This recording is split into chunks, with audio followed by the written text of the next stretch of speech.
Amigos, hoy en nuestro programa de Lo que no te dicen digital, vamos a hablar sobre todo el proceso de quiebra de la Autoridad de Energía Eléctrica, cuáles son los escenarios futuros, cuáles son los impactos que puede haber en la tarifa y muy particularmente cómo usted se afecta o se beneficia de los planes futuros del gobierno de Puerto Rico. Todo eso y mucho más hoy aquí en este su programa de Lo que no te dicen.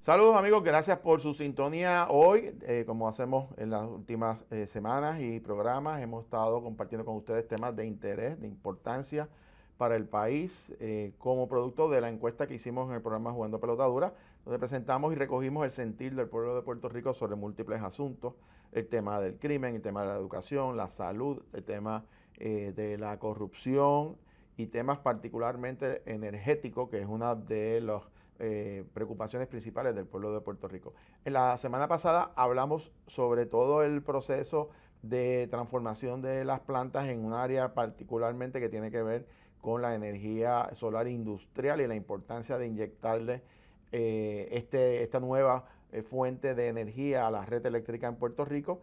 Pero hoy vamos a abundar sobre ese particular y entrar de lleno a que ustedes conozcan cuál es la realidad, ¿verdad? Las causas, qué fue lo que pasó que nos llevó a esta crisis financiera sin precedentes y cómo vamos a salir de esta situación y encaminarnos camino al futuro para poder tener una red que sea confiable, que sea barata y que sobre todo sea consistente, que no esté sujeta a apagones y a fallas en el sistema. Pero para eso quiero compartir con ustedes algunos datos, algunas gráficas que hacen un recuento de temas necesarios para la discusión para poner en contexto lo que ha ocurrido y cuál es el sistema particular de Puerto Rico, nuestro sistema eléctrico, que ahora está en una combinación entre el gobierno y el sector privado. Vamos a ver esta primera tabla que quiero compartir con ustedes, que es el trasfondo histórico de lo que ha ocurrido en Puerto Rico. Para que tengamos una idea, antes de la llegada de Estados Unidos en el 1898 a Puerto Rico, ya unos años antes, bajo España se había dado un primer proyecto pequeño, energético, en el municipio de Villalba, que fue el primer municipio donde se instaló algún tipo de sistema de energía. Luego ya bajo el dominio de Estados Unidos en el año 1900, el municipio de Utuado fue el primer municipio en la isla que se iluminó en su totalidad. Así que podríamos decir que ahí comenzó el desarrollo de lo que se conoce ahora como la red eléctrica en Puerto Rico. En el 1905, miren qué interesante, se creó un primer consorcio privado en la isla de empresas de Estados Unidos y de Canadá para proveer energía a Puerto Rico. Su nombre era la Puerto Rico Power and Light Corporation, que es una empresa que instalaba luminarias y suministraba energía a la red de tranvía, es decir, a la red básicamente de pequeños trenes que había en aquel momento que se movían. Miren qué interesante, porque era una empresa de Estados Unidos y Canadá, y ahora en el año 2026, un siglo después, nuevamente las empresas que están manejando Luma, que es la empresa Qantas y la empresa ATCO, una es de Estados Unidos y la otra es canadiense. Así que un poco repetimos el modelo de aquel momento, porque Estados Unidos y Canadá han sido países que han desarrollado una infraestructura energética de avanzada. Ya en el 1941, en pleno desarrollo de la isla, se establece lo que se conoce como la Autoridad de Fuentes Fluviales. En aquel momento hay que recordar que la energía en Puerto Rico era básicamente hidroeléctrica, es decir, por los movimientos de la caída del agua en las cuencas hidrográficas provocaba energía, y fue la Autoridad de Fuentes Fluviales el primer modelo de corporación pública, es decir, que funcionaba como una empresa privada, pero en realidad estaba en manos del gobierno de Puerto Rico.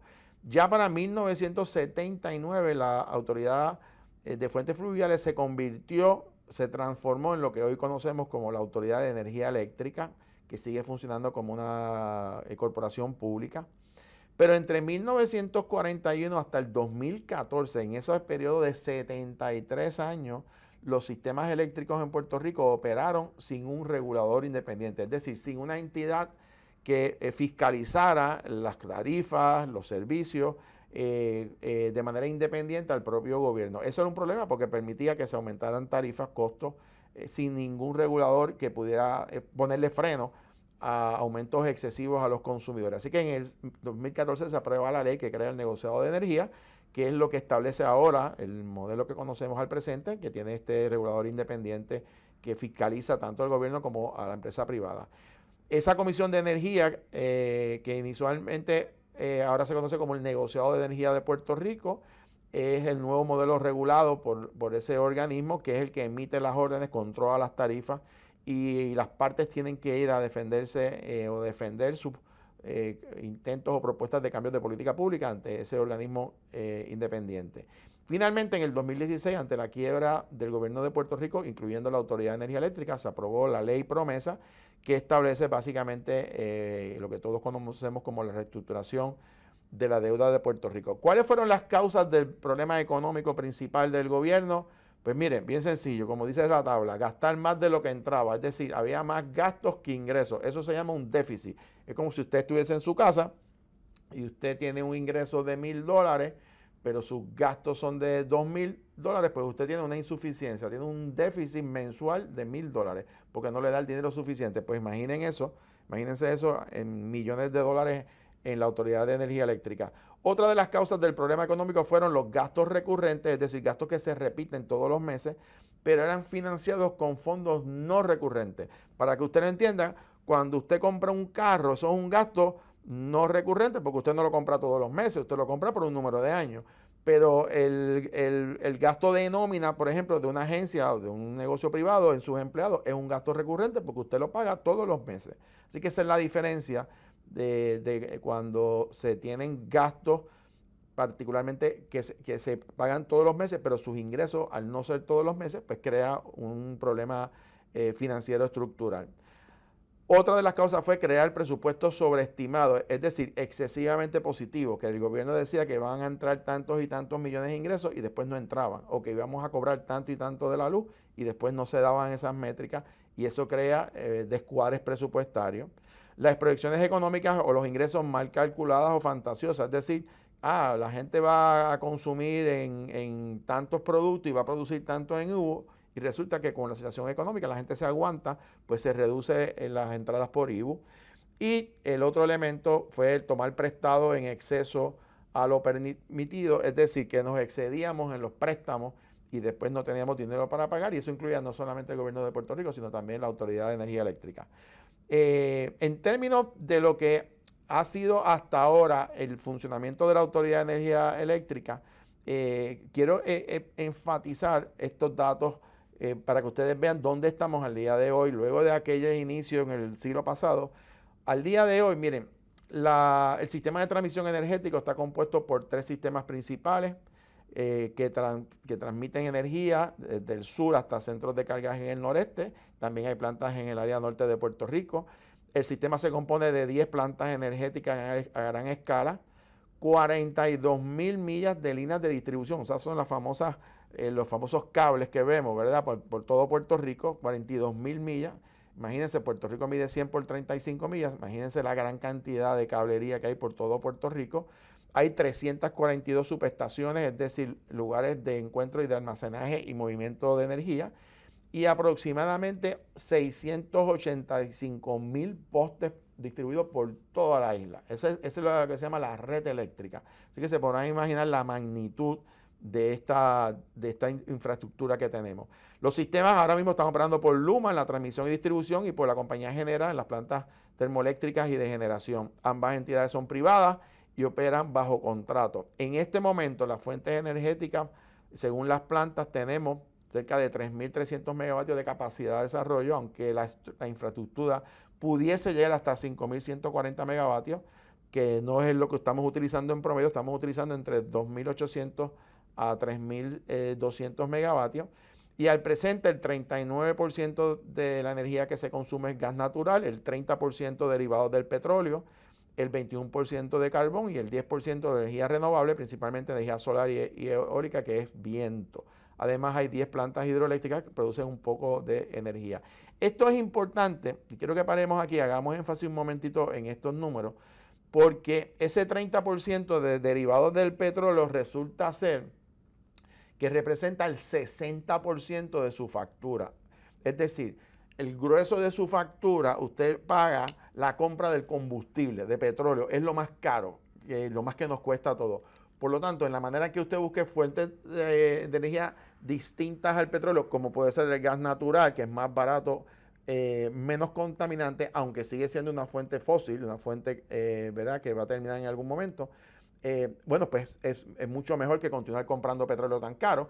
Y por otro lado, la energía solar, que es mucho más barata aún y que ciertamente es una energía renovable, es decir, que no va a terminar porque se basa en energía solar. Esto es importante que usted lo entienda para cuando entremos a la discusión de las perspectivas futuras sobre la inyección, de la posibilidad de inyección de 1.300 megavatios de energía solar a nivel industrial. Quiere decir que reduciríamos la dependencia del petróleo y sobre todo tendríamos lo que se llama un apoyo de energía solar que evitaría prácticamente entre el 80 y el 90% de los apagones, que cuando se tumba una planta entrarían las baterías industriales de energía solar y eso permitiría mantener el sistema estable, bajar los costos energéticos y sobre todo reducir la contaminación porque son fuentes renovables. Vamos a ir a una pausa. Cuando regresemos vamos a entrar a la parte particular de lo que tiene que ver con el proyecto de futuro del gobierno de Puerto Rico, cuáles son los planes, y también vamos a tener una entrevista bien interesante con una de las personas que probablemente conocen más en Puerto Rico porque ha estado en el sector gubernamental, trabajó para Luma, trabajó para Genera, conoce de los proyectos de desarrollo de energía solar industrial y sobre todo sabe cuál debe ser la hoja de ruta energética de Puerto Rico camino al futuro. Vamos a una pausa, regresamos en unos segundos.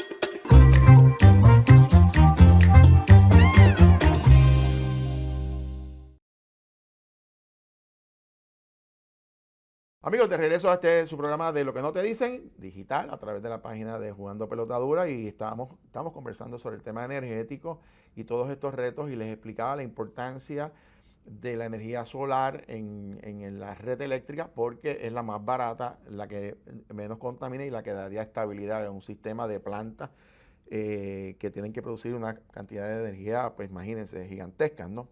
Ahora, tenemos que tener claro que no podemos pensar que la energía solar sola puede proveer toda la energía que Puerto Rico necesita, porque habría que consumir tantas y tantas cuerdas de terreno.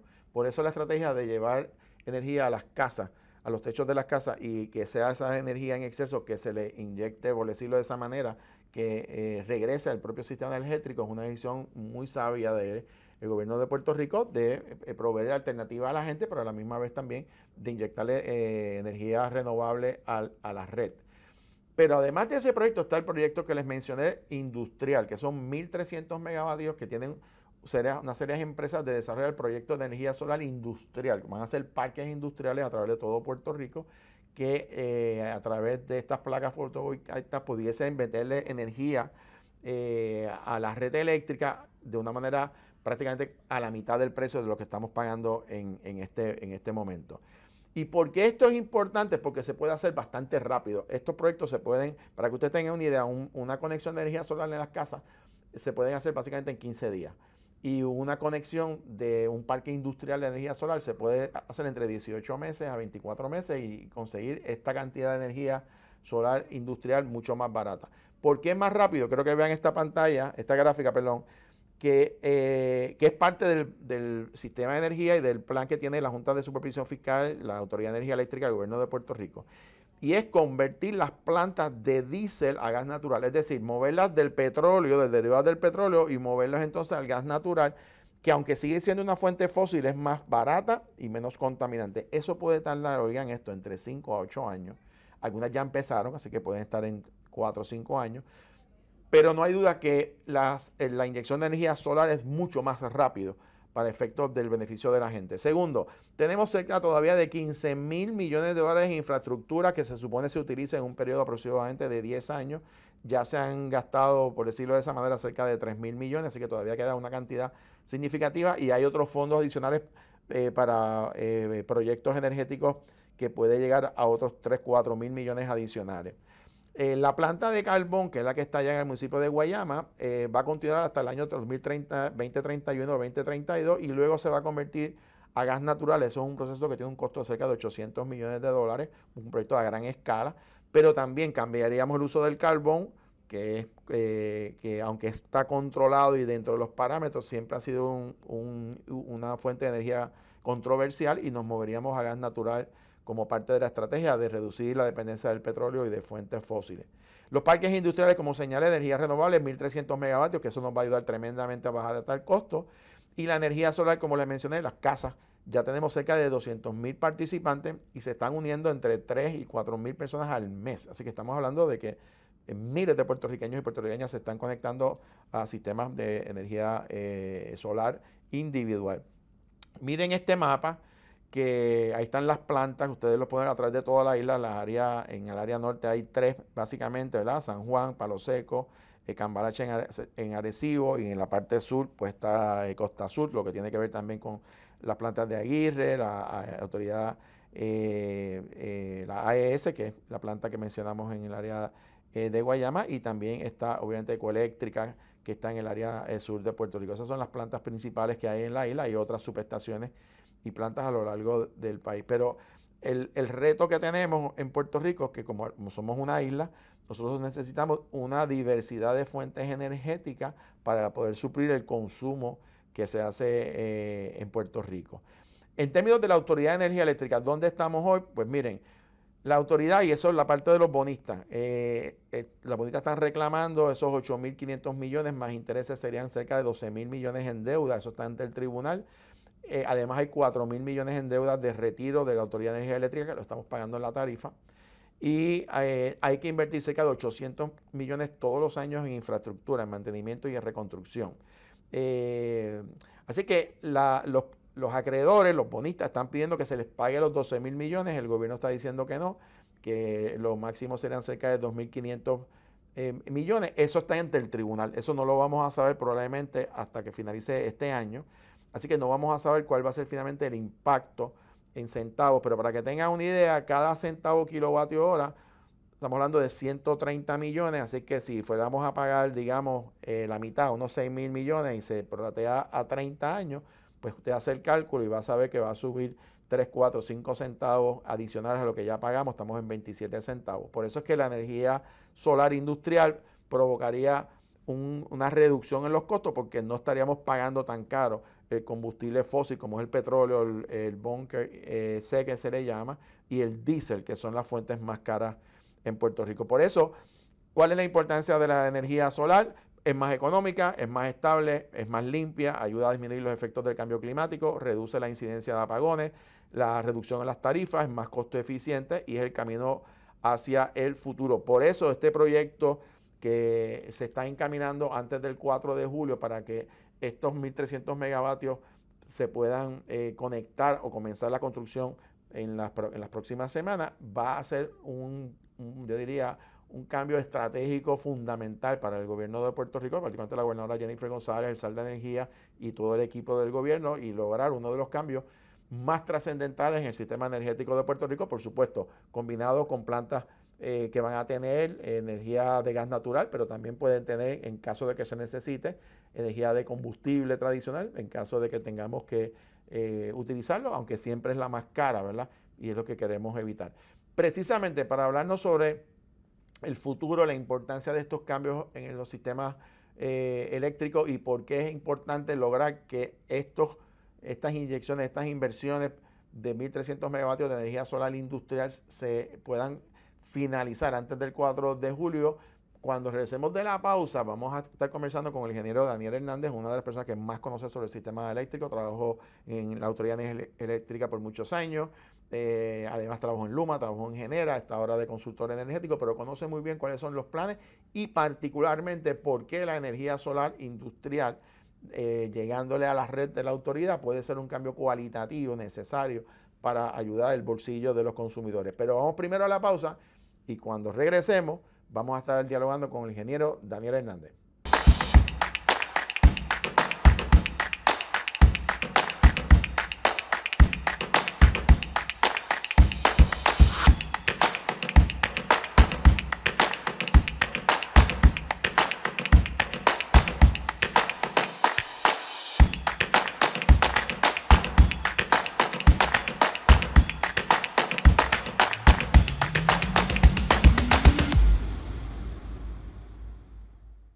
Dura Streaming, un canal con una oferta variada de contenido hecho para ti. Transmisiones en vivo y programas digitales sobre temas de actualidad, Política, economía, bienestar financiero, salud, seguridad y más. Todo para informarte, educarte y entretenerte. Desde un solo lugar. Dura Streaming por YouTube. Únete a la familia de Dura Streaming suscribiéndote a nuestro canal de YouTube y activando la campanita. Amigos, ahora en esta ocasión se une a esta conversación interesante sobre el tema energético. Una de las personas que yo más respeto, que más, a mi criterio, más conoce sobre eso, uno de los recursos más importantes de nuestro programa Jugando Pelotadura, el ingeniero Daniel Hernández Morales, que indudablemente tiene una vasta experiencia en todo esto. Tuvo la oportunidad de trabajar tanto en la Autoridad de Energía Eléctrica, en Luma, en Genera, o sea que conoce como sus manos todo el proceso. Gracias por estar con nosotros, ingeniero, por sacarte ratito para conversar con nosotros.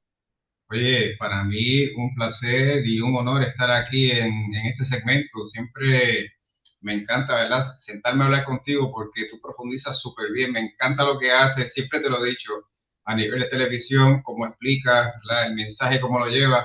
Así que tienes en mí a un fanático tuyo. Así que lo que necesites de mí, por favor, siempre cuenta con eso. Cuenta con mi apoyo. Muchas gracias, muchas gracias.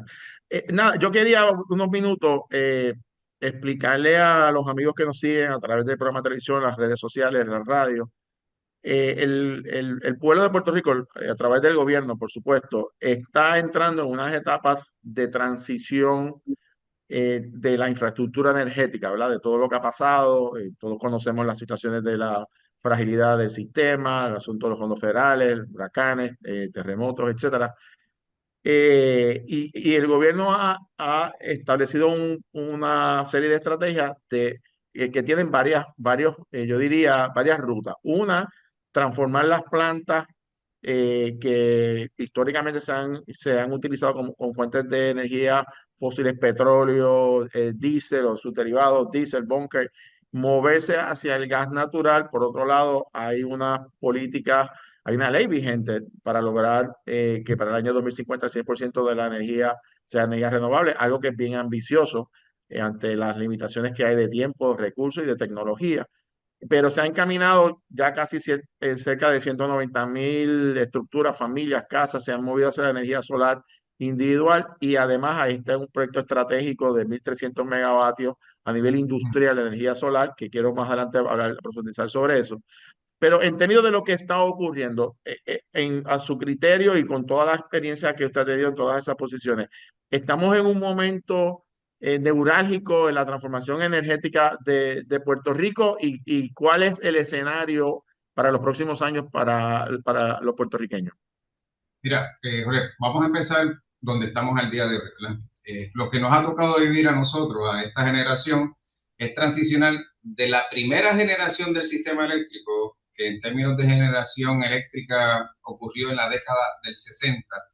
Ya toda la flota de generación que tiene la autoridad eléctrica, las plantas principales, como son en el norte San Juan Palo Seco, en el sur tenemos Aguirre, Costa Sur, esas 4 plantas de generación base, que es la generación que se supone que esté en servicio continuamente, tienen que transicionar. Así que nos ha tocado a nosotros, a esta generación, transicionarse a una nueva mezcla de tecnología. En aquella época lo que había era esa generación térmica.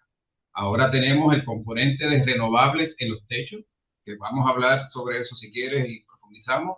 Renovables a nivel de escala, ¿verdad? Eso es lo que le llamo renovables a gran escala, que son las fincas solares, fincas eólicas que tenemos también en Puerto Rico. Tenemos también lo que son la generación, obviamente, convencional que todavía existe. Y tenemos unos proyectos de batería que también podemos hablar de ellos, que son importantísimos para esta mezcla. Lo más importante en este momento es que la gente entienda que la prioridad del sistema eléctrico es estabilización. El paciente está muy enfermo y muy necesitado de una dosis de sangre nueva. La sangre, me refiero, en el sistema eléctrico, pues son plantas nuevas, tecnología nueva, pero en lo que eso llega, es bien importante para poder estabilizar el sistema eléctrico hacer varias cosas. Número uno, hay que aumentar la capacidad de generación. Ahí es donde viene la importancia de reparar las máquinas. Mira, mientras tú y yo estamos hablando hoy, por ejemplo, esta noche lo que hay de reserva son 100 y pico de megavatios nada más. En San Juan hay 3 unidades fuera, en Palo Seco hay una fuera, en Aguije también, en Costa Azul. Y son unidades que tú las arreglas y se vuelven y se salen. Las arreglas y vuelven y se averían. Entonces, es bien importante tratar de estabilizar la generación con esas reparaciones, con la generación temporera, que ya está aprobada también, que se pueda poner en servicio en el menor tiempo posible, y eventualmente darle paso a una nueva flota de generación con tecnología moderna que utilice gas natural. ¿Por qué gas natural? Pues el gas natural es el combustible quizás más estable al que nosotros tenemos acceso en Puerto Rico. El viento y el sol funcionan sobre 5 horas al día, ¿vale? Y de eso podemos hablar en detalle, cómo funcionan las energías renovables. Por lo tanto, lo que Puerto Rico necesita es una mezcla de tecnología que para nuestra generación, con la tecnología que hay en Puerto Rico y en el mundo entero disponible, sería esas fincas solares, esas placas solares en los techos, baterías y una nueva flota de generación convencional que utilice gas natural. Esa es la mezcla que nosotros tenemos que empujar.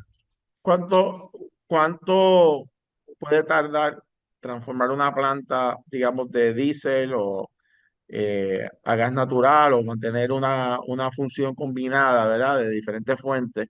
Estamos hablando de que estos son procesos que duran años. O sea, quizás puede haber unas gestiones más a corto plazo, más rápido. Hemos visto también que la cantidad de gente que se está moviendo hacia energía solar a nivel individual de las casas, estamos hablando de varios miles al mes, o sea que hay mucha gente que está moviéndose en esa dirección, pero en un calendario hipotético, ¿cuándo Puerto Rico debe llegar a esa estabilización que permita por lo menos reducir significativamente los apagones y obviamente estabilizar las tarifas? Mira, lo más importante realmente que tenemos que enfocarnos es en instalar las baterías a gran escala, ¿verdad? A corto plazo, porque las baterías que ya están en progreso, es un proyecto que de hecho que yo inicié cuando estaba como vicepresidente de operaciones de Genera. Yo conceptualicé que Puerto Rico necesita por lo menos 430 megavatios de baterías para evitar dos cosas: relevos de carga y el tener que estar utilizando generación ineficiente que utilice diésel. Y esos dos componentes se pueden resolver al instalar las baterías. Mira, estas baterías grandes que ya están en proceso de instalación, y es bien importante darle seguimiento a esto, porque esas baterías durante el mediodía se van a estar cargando del sistema, de la generación más económica que existe del sistema, de las renovables, de San Juan, las unidades 5 y 6 de Ecoeléctrica, AES, que son las máquinas más económicas. Y durante las tardes y las noches se van a estar descargando. Y eso va a beneficiar al 100% de los clientes. Para efectos prácticos, ¿qué tú estás haciendo? Estás dejando apagadas las unidades más costosas que tiene el sistema, que son las unidades de respuesta rápida, como son, digamos, el ciclo combinado de Aguirre, como lo es Cambalache, Mayagüez y otras unidades que son de emergencia o de respuesta rápida, que utilizan diésel y que gastan mucho. La producción cuesta mucho dinero. Entonces, las baterías vienen a reemplazar esa necesidad de esa generación que hay que poner en servicio por las tardes para poder cumplir con la demanda. De ahí es donde viene el ahorro de cerca de $100 millones. Wow. Al poder desplazar eso. Y eso es a corto plazo, porque me parece que yo creo que es lo más importante que Puerto Rico tiene que hacer a corto plazo en 1 o 2 años, es terminar esos proyectos de batería. Hay también otros proyectos que están financiados con fondos privados, ¿verdad? Que son de productores privados, que también van a estar sumando sobre 1000 megavatios en batería. Y el sistema eléctrico, el comportamiento del sistema eléctrico va a cambiar radicalmente cuando esas baterías estén en servicio. Eso es a corto plazo. A mediano tenemos que ir saliendo de todas las plantas. Ahí es donde vienen las oportunidades, ¿verdad? El gobierno está visitando los 3000 megavatios estos de generación y otras iniciativas que van a venir a reemplazar finalmente las plantas en obsolescencia que nosotros tenemos como flota de generación. El proyecto o la iniciativa esta de los créditos federales que vencen el 4 de julio, ahí no le ejecutiva a la gobernadora, nosotros la reseñamos hace unos días atrás, que busca inyectarle 1.300 megavatios más o menos en proyectos de energía solar industrial. Y la compañía, el negociado de energía ya lo aprobó, la Junta de Supervisión Fiscal, se supone que está en una etapa final de la Autoridad de Energía Eléctrica. ¿Cuán importante es este proyecto o estos proyectos, verdad? ¿Y cuál es el impedimento que ha habido que esto se ha atrasado tanto? Esa orden ejecutiva lleva 240 y pico de días firmada. El negociado de energía habló sobre esto hace meses y la autoridad como que pues no ha logrado terminar. Es un problema de las compañías, es un problema de energía eléctrica, es un problema de cumplir con unos requisitos de los créditos. ¿Cuál ha sido el impedimento y cuál es la importancia de estos proyectos, de este particular, de esos 1.300 megavatios? Déjame empezar por la importancia, porque estos son proyectos, al igual que otras iniciativas, son proyectos bien importantes. Estos proyectos son a escala, son fincas grandes solares que tienen también baterías que van a ayudar a minimizar la necesidad de estar prendiendo durante las horas del día generación convencional. Ese es el efecto. El efecto neto es que se utilizan entre 4 y 5 horas en el día. Los renovables, no importa que sean a gran escala o seas en el techo de tu casa, funcionan exactamente igual. Funcionan de 4 a 5 horas en el día. Esa es la capacidad máxima de generar de esos sistemas. Pero ¿cuál es el beneficio entonces para todos los clientes? Bueno, pues que al darle paso, al darle prioridad a esa generación durante las horas del día, pues disminuye la necesidad de utilizar plantas termoeléctricas. Las plantas grandes, las bajas, producen menos, por lo tanto, el costo, al final, el costo que aparece en la factura como compra de combustible, también baja. Y eso es un beneficio directo a los clientes. Esos 1.300 megavatios, yo hice más o menos un cálculo, podrían rondar sobre entre 170 y 180 millones de dólares anuales, más o menos, es el cálculo de ahorro que se vería reflejado en la factura del cliente. Eso es un poco más de un centavo. O sea que es importante, ¿verdad? Esa participación.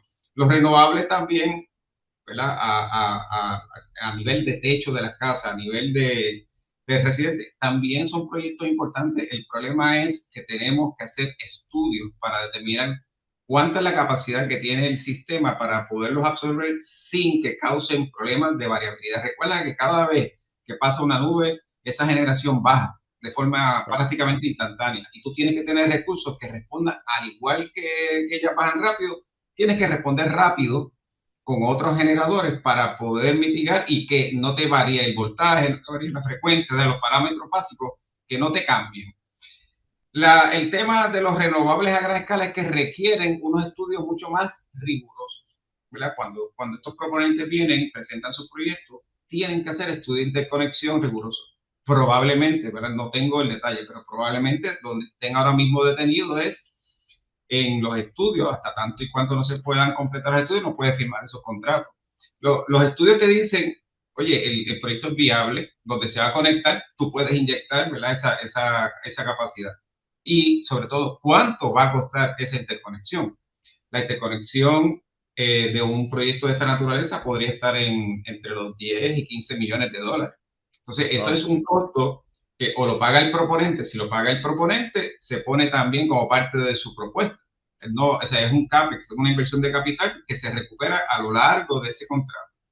Entonces, ahí es donde viene, ¿verdad?, la importancia de los créditos federales. Es que en la medida que esos proyectos tengan acceso a esos créditos federales, de la misma forma van a poder ofrecerle al cliente finalmente un precio que sea más razonable. Vamos a decirte que un proyecto con créditos federales a lo mejor está en 10 centavos el kilovatio hora. Sin créditos federales podría estar en 12, 13 centavos. Entonces, esa es la gran diferencia, ¿verdad?, entre uno y el otro. ¿Dónde están y por qué está parado? Bueno, habría que preguntarle, ¿verdad?, allá a los amigos de la Autoridad Eléctrica si es por estudio, el tema de estudio, o cuál es el tema por el cual finalmente no se aprueban esos proyectos. Ingeniero, en términos de futuro, ¿verdad?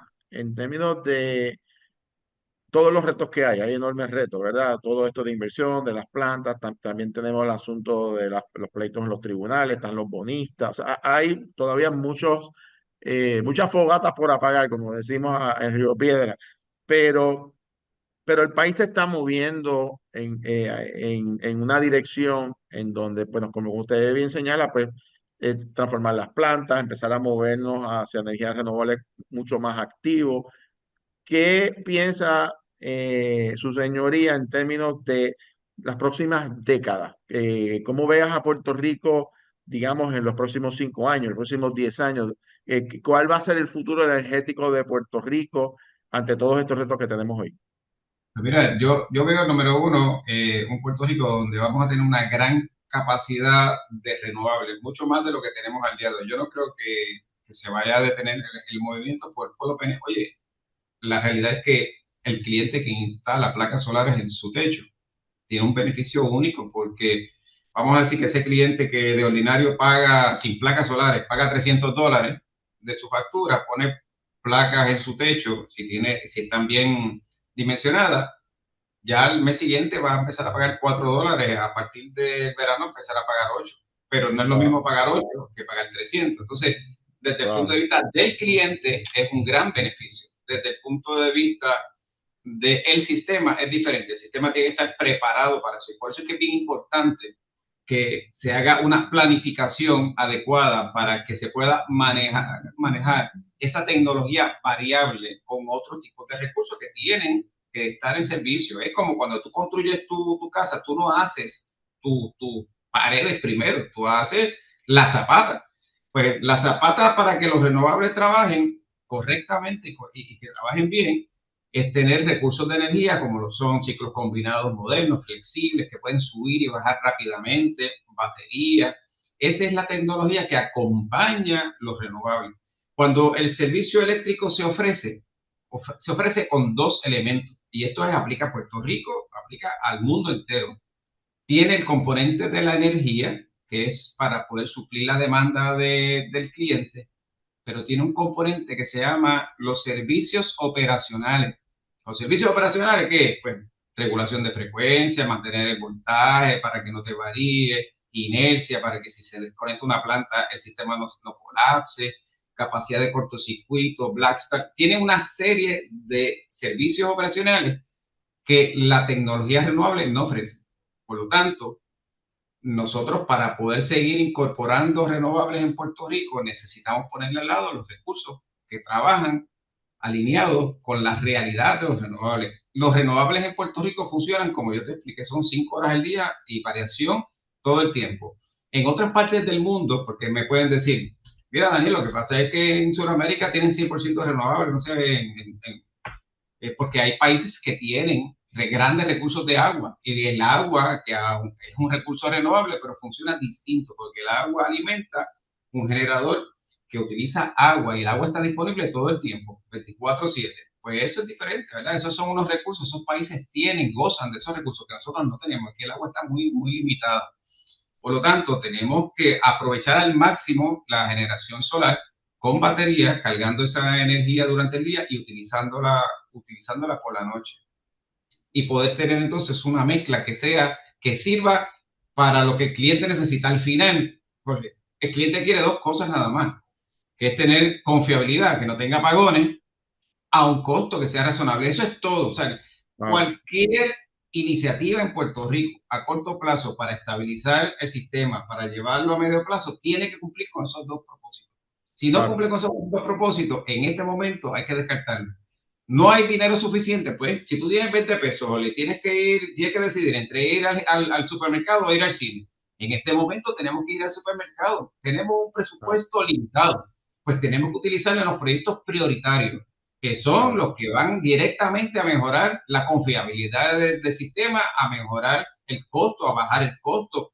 Hay otros proyectos que son los proyectos prioritarios, esos van más hacia la resiliencia, ¿verdad? Lo que hay donde están los cambios de coste, donde está el fortalecimiento del sistema. Esos proyectos son importantes también, pero si tenemos que decidir en este momento dónde invertir el presupuesto aprobado por el negociado de energía, tienen que ser en proyectos críticos, tienen que ser en los proyectos que van a traer la estabilidad que Puerto Rico necesita. Eventualmente nos estaremos moviendo, estaremos invirtiendo, ¿verdad? En esas otras áreas. Pero yo creo que primero tú tienes que reconocer cuál es el problema, cuál es la enfermedad para entonces poder encontrar la solución. No es simple, pero si lo ves desde esta perspectiva que te estoy planteando, pues tú vas a entender, oye, pues tiene todo el sentido del mundo. O sea, vamos a coger los chavitos que tenemos y vamos a invertirlos en mantener capacidad de generación. Si no hay generación, estamos liquidados. O sea, si no hay generación, estamos liquidados. Pueden haber líneas, pueden haber subestaciones, todo puede estar descanchado. Pero si no hay generación, el país está apagado también. Así que hay que ser prudente a la hora de determinar y de decidir qué tipo de proyecto es al que le damos el apoyo, donde ponemos el dinerito. Porque no tenemos dinero para hacerlo todo a la vez, lamentablemente. Bueno, así es. Bueno, ingeniero, le agradezco muchísimo que haya estado con nosotros. Obviamente lo voy a invitar para que esté con nosotros en el programa de televisión la semana que viene, porque la semana que viene vamos a retomar estos temas y continuar este diálogo, porque este tema energético pues sigue siendo una prioridad del pueblo de Puerto Rico y expertos como su señoría es lo que necesitamos para que orienten a nuestra gente y le digan la verdad, que no todo, ¿verdad? Esto no es tan fácil para resolverlo de un día para otro, pero no hay duda de que se está poco a poco encaminando los procesos como el país espera y sobre todo lo que usted señala, que necesitamos tarifas económicas y sobre todo certeza en el servicio energético en el país. Así que Claro, gracias, ingeniero. siempre Bueno, todo bien. amigos, con esto concluimos este programa. A ustedes gracias por su sintonía igualmente. Nos vemos la semana próxima en otro programa de Lo que no te dicen digital en la página de Jugando Pelota Dura a través de Dura Streaming. Que pasen muy buenas noches.